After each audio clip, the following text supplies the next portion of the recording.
और जैसे ही वहां से उठे और बाहर आए और किसी ने बोल दिया, हे बदमाश, तुरंत आग लग गई। हमको बदमाश कहा? रे जी, अभी तो तुम बोल रहे थे भगवान के सामने कि मैं दुष्ट हूं, बदमाश हूं, पापी हूं। अरे तो वो हम भगवान से कह रहे थे, तुमसे तो नहीं कहा हमने। तुमने हमको बदमाश क्यों कहा? यानी इसका अर्थ यह है कि अपने को माना नहीं हमने कि मैं पापी हूं, बदमाश हूं, दुष्ट हूं। क्योंकि अगर मान लेते तो फिर किसी के कहने का असर नहीं होता, वो फीलिंग ना होती हमको। तो जब माना ही नहीं तो फिर हम भगवान के सामने बैठ करके ये शब्दों से क्या उनको प्रसन्न करते हैं? यानी भगवान के सामने भी एक्टिंग करते हैं हम लोग। अरे संसार वालों के सामने एक्टिंग करिए तो ठीक है, किसके सामने एक्टिंग कर रहे हो? वो सर्वज्ञ सर्वांतर्यामी भगवान के सामने।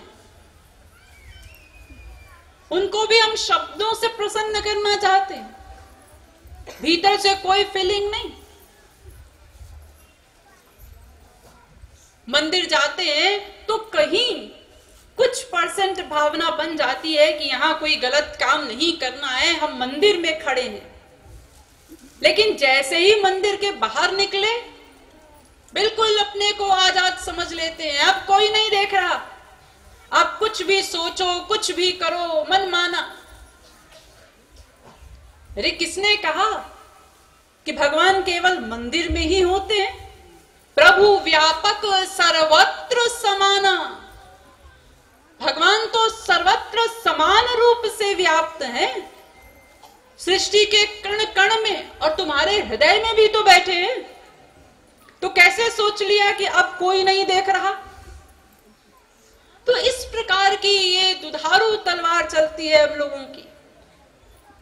शरीर से दंडवत प्रणाम कर रहे हैं, मन से कोई मतलब नहीं। मन अपना संसार में विचरण कर रहा है और शरीर डंडे के समान लेटा है भगवान के सामने, महापुरुषों के सामने। तो इसको आस्तिकता नहीं कहते। ये सब इस प्रकार के कार्य करते हुए हम लोग सोचते हैं हम बड़े आस्तिक हैं, तो ये आस्तिकता नहीं है। ये तो ऐसी बात हो गई कि कोई कहे, अजी हम तो सदा ब्रह्मचारी ही रहते हैं। विषयी तो कभी कभी होते हैं, लिहाजा हमारा नाम भीष्म पितामह के लिस्ट में आना चाहिए। अजी हम तो सदा सत्य का ही आचरण करते हैं, सत्य ही बोलते हैं। कभी मौके बेमौके झूठ बोलना पड़े तब झूठ बोलते हैं, लिहाजा हमारा नाम राजा हरिश्चंद्र की लिस्ट में आना चाहिए। तो सत्यवादी का मतलब क्या? जो सदा सत्य ही बोले हर स्थिति परिस्थिति में। ब्रह्मचारी का मतलब क्या? जो सदा ब्रह्मचर्य का पालन करे। गुरु व्रत का मतलब क्या? जो सदा गुरु के अनुकूल ही चिंतन करे, कभी प्रतिकूल चिंतन ना होने पाए। तो इसी प्रकार आस्तिक का मतलब क्या? जो सदा भगवान को माने, सदा। भागवत में परिभाषा बताई गई आस्तिक की, त्रिभुवन विभव हेतवेप्य कुंठ स्मृति रजितात्म सुरादिभिर्विमृग्या न चलति भगवत पदारविंदा लव निमिषार्थमपि यः स वैष्णवाग्र। यानी जो आधे निमिष के लिए भी, 1/100 सेकंड के लिए भी जिसके हृदय से भगवान की मान्यता हटे ना, उसको आस्तिक कहते हैं। जैसे आप हर क्षण अपने आप को महसूस करते हैं, मैं हूं, जैसे हर क्षण अपनी फीलिंग होती है, ऐसे ही मैं और मेरे श्याम सुंदर वो सदा मेरे साथ हैं। ये मान्यता सदा बनी रहे, 1/100 सेकंड को भी हटे ना, तब आस्तिक शब्द हमारे ऊपर लागू होता है। उसके पहले हम आस्तिक नहीं कहला सकते। तो ऐसा आस्तिक बनना है हमको कि हर क्षण भीतर जैसे स्वयं की फीलिंग रहती है, ऐसे ही उस मैं के साथ मेरे इष्ट देव, मेरे श्याम सुंदर, ये फीलिंग भी बनी रहे, ये मान्यता भी बनी रहे, तब आस्तिक कहलाएगी। तो ऐसा आस्तिक बनने के लिए तो हमें भगवान को जानना होगा। यानी जहां से हम लोग चले थे अब फिर वहीं पर आ गए कि आस्तिक बनने के लिए भगवान को जानना होगा। लेकिन जब जानने की चेष्टा की हमने तो वेद कहता है कि भगवान को तो कोई जान ही नहीं सकता। एक और वेद शास्त्र कहते हैं भाई जल्दी से जल्दी जानो, जल्दी से जल्दी जान लो भगवान को। यह चेद वेदी दथ सत्यमस्ति न चेदिहा वेदीन महती विनष्टि। अरे अगर ये मनुष्य शरीर छिन गया तो महान हानि हो जाएगी जिसकी अभी तुम कल्पना नहीं कर पा रहे हो। इसलिए जल्दी से जल्दी जानो, क्योंकि ये शरीर रोज रोज नहीं मिलता। कबहुक करी करुणा नर देही, कभी करुणा करके कृपा करके भगवान एक बार देते हैं ये शरीर। और फिर ऐसा कौन सा काम किया है हमने जो इस शरीर के छिन जाने पर फिर से मनुष्य का शरीर मिल जाएगा। अजी हमने 10 लाख कमाया, 20 लाख कमाया, इतनी हमारी कोठियां हैं, इतने हमारे प्लॉट हैं, इतने बैंक बैलेंस है। अरे तो ये तो जो कुछ है ये तो सब साथ नहीं जाएगा। जब शरीर ही साथ नहीं जाता तो फिर ये सब कहां साथ जाने वाला है। देखिए आप लोगों ने नाम सुना होगा सिकंदर का। सिकंदर ने पूरे विश्व पर विजय प्राप्त की, इसलिए विश्व विजयी सिकंदर कहा जाता था।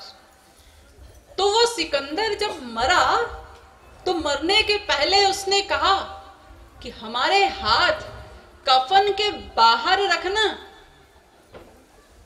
ताकि संसार वाले ये देख लें कि विश्व विजयी सिकंदर भी अपने साथ कुछ ले जा नहीं सका। जिसने समस्त विश्व को जीत लिया वो भी खाली हाथ जा रहा है, तो हम क्या साथ लेकर के जाएंगे? ये सब तो यही धरा रह जाएगा ना।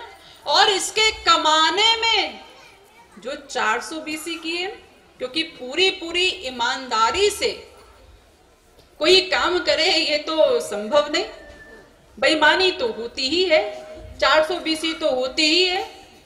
तो उस 400 बीसी का, उस बेईमानी का दंड अलग से भोगना पड़ेगा। जैसे आप लोग जानते होंगे ना कि एक देश से दूसरे देश में कोई सामान ले जाने पर प्रतिबंध हो, लेकिन फिर भी कोई चोरी से ले जाए, जिसको तस्करी कहते हैं, स्मगलिंग, और पुलिस उसको पकड़ ले, तो क्या होता है? जो सामान है वो भी जब्त कर लिया जाता है और उसको उस चोरी के लिए, उस स्मगलिंग के लिए जेल भेज दिया जाता है, वो दंड भी मिलता है। दोनों बातें होती है। तो ऐसे ही ये जो हमने यहाँ पर सब बनाया ये तो यही धरा रह ही जाएगा, और इसके बनाने में जो मक्कारी की है उसका दंड अलग से भोगना पड़ेगा। इसलिए भागवत में कहा भगवान ने, यावत् प्रियेत जठरम तावत् स्वत्वम हि देहिनां अधिकं योऽभिमन्येत सस्तेनो दंडमर्हति।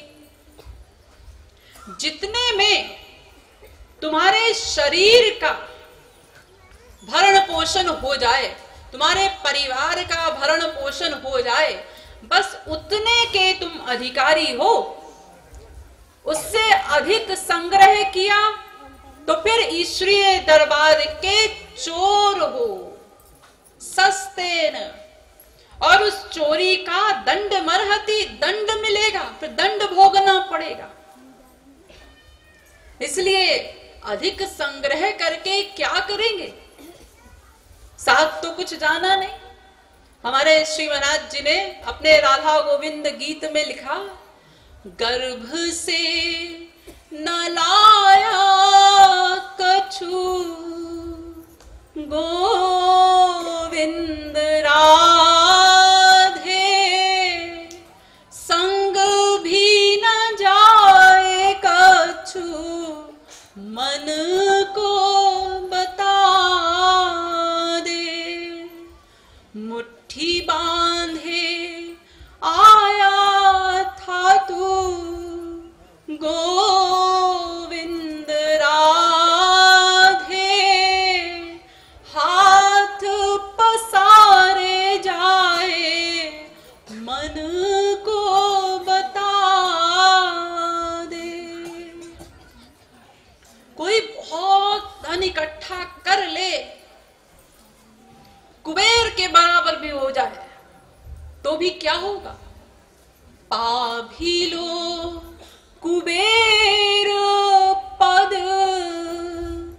गोविंद राधे, एक दिन कालवा को कवल बना दे। उसको भी काल का ग्रास बनना पड़ता है। अरे हम लोग तो मृत्यु लोक में है, वो स्वर्ग जहां अमृत है वहां भी मृत हो जाना पड़ता है।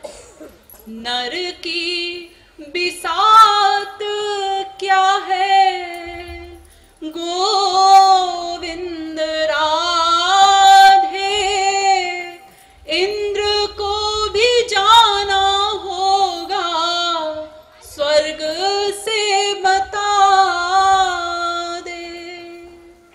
इंद्र को भी स्वर्ग छोड़ना पड़ता है, तो फिर हम तो मृत्यु लोक में रह रहे हैं, यहां तो मृत्यु होना निश्चित है। इसलिए साथ कुछ नहीं जाना है, जो साथ जाने वाली कमाई है उसका संग्रह करिए, हरि नाम की कमाई का संग्रह करिए, वो साथ जाएगी। अरे इतना सा लॉजिक तो आप लोग भी समझते होंगे कि एक देश से जब आप दूसरे देश जाते हैं तो आप यहां का पैसा वहां लेकर जाएं तो वो आपका पैसा किसी काम का नहीं, वो करेंसी किसी काम की नहीं होती ना। तो जब संसार में ही ऐसा होता है तो जब मृत्यु लोक की कोई भी वस्तु क्या वहां चलेगी? अगर मान लीजिए ऐसा नियम हो भी तो भी वहां की करेंसी तो अलग है ना। तो इसलिए वहां की करेंसी वो कमाइए, वो है हरि नाम की कमाई, भगवान नाम की कमाई, उसको इकट्ठा करो, उसके प्रति लोभ पैदा करो कि कितना अधिक संग्रह हो जाए, वो साथ जाएगा। इसलिए शास्त्र वेद कहते हैं अरे जल्दी से जल्दी जान लो भगवान को, ये जीवन क्षण भंगुर है, पता नहीं कब छिन जाए, एक क्षण का भी भरोसा तो नहीं। न श्व श्व उपासीत को ही पुरुषस्य श्वो वेद, कर लेंगे ऐसा मत करो। रात्रि गमिष्यति भविष्यति सुप्रभातम, भास्वानुदेश्यति हसिष्यति पंकज श्री, इत्थं विचिन्तयति कोशगते द्विरेफे, हा हन्त हन्त नलिनीं गज उज्जहा। एक भौरा वो कमल के फूल में बैठकर उसके पराग का पान कर रहा था। तो कमल का जो फूल होता है ना, वो आप जानते होंगे शाम के समय बंद हो जाता है। तो जब सूर्यास्त होने लगा और वो फूल बंद होने लगा तो भौरे ने सोचा कि सूर्य तो उदय होगा ही, कमल तो खिलेगा ही, तो मैं उड़ जाऊंगा, तब तक रात भर कमल के भीतर बैठ करके इसके पराग का पान करता हूं।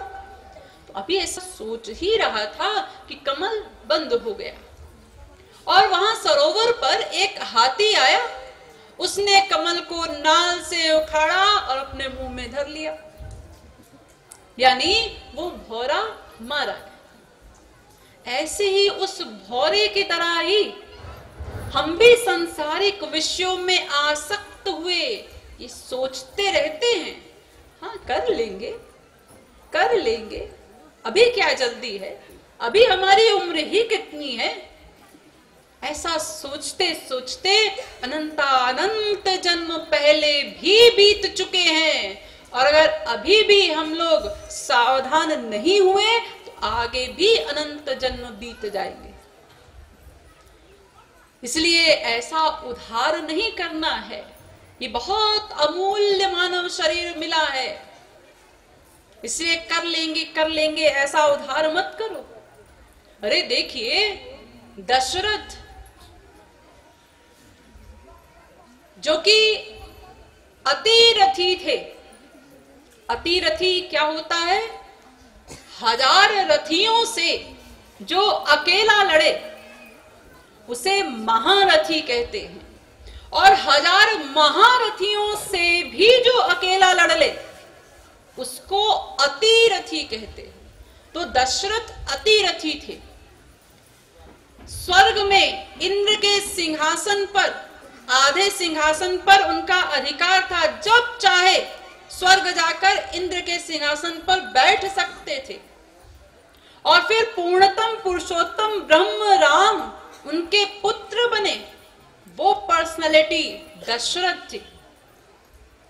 उन्होंने एक दिन जब अपने कान के पास थोड़े से सफेद बाल देखे, श्रवण समीप भय सित के साथ, तो वो सफेद बाल देख करके सोचने लगे कि अब वृद्धावस्था आ रही है, अब हमको सब कुछ छोड़ छाड़ करके अब जंगल में चले जाना चाहिए, अब ये राज्य राम को दे दें और हम जंगल में जाकर भगवान की भक्ति करें। इतनी बड़ी पर्सनालिटी और थोड़े से सफेद बाल देख करके इतना वैराग्य हो रहा है, और हम लोग अपनी हालत सोचे जाए। थोड़े से सफेद बाल क्या, पूरा सर हमारा सफेद हो गया तो भी हम क्या करते हैं? वैराग्य होता है क्या? वैराग्य नहीं होता। तो फिर क्या होता है? उसको काला करने का प्रयत्न होता है कि वो सफेद बाल काले कैसे हो जाए। तो वो सफेद बाल को हम काला भी कर ले, लेकिन उम्र तो जो बीत चुकी वो समय तो वापस नहीं आएगा। जो समय बीत गया वो तो वापस नहीं मिलने वाला। इसलिए ये चलिए ठीक है, आप लोगों की ये पर्सनल चीज है, काला करिए लाल करिए, लेकिन जल्दी से जल्दी भगवान को जानने का प्रयास करिए, भक्ति करिए। इस क्षेत्र में, इस विषय में उधार बंद कर दीजिए। सोचिए अभी मनुष्य शरीर मिला हुआ है तो कितना दुख है, कितना टेंशन है, कितना कष्ट है। जब हीन योनियों में भटकना होगा तब क्या हालत होगी हम लोगों की, कितना कष्ट होगा। अभी तो सर पर छत है, 2 रोटी का इंतजाम है, तब दिन भर रोते हैं हम लोग, हाय ये दुख, हाय ये कष्ट। और जब कुछ नहीं होगा तब क्या होगा? इसलिए वो सब कष्ट ना उठाने पड़े आगे, उसके लिए स्वयं को प्रबंध करना होगा। इसलिए शास्त्र वेद कहते हैं उधार बंद करो, जल्दी से जल्दी भगवान को जान लो। उस एक एक श्वास को काम में लीजिए, एक एक क्षण को काम में लीजिए। तो समस्त शास्त्र वेद यही कहते हैं कि भाई जल्दी से जल्दी जान लो भगवान को। जिस आनंद के लिए जिस सुख के लिए तुम अनंत जन्मों से भटक रहे हो ना, वो संसार में प्राप्त नहीं होगा। उसके लिए तो तुमको इसी मार्ग में आना होगा। भगवान को जानकर प्राप्त करके ही उस आनंद की प्राप्ति हो सकती है, सदा के लिए आनंदमय हो सकते हो। लेकिन उस भगवान को कैसे जाने? अब हम फिर से वहीं पर आ गए। अब इस प्रश्न का उत्तर दिया जाएगा, लेकिन वो आज नहीं, कल। बोलिए वृंदावन बिहारी लाल की जय।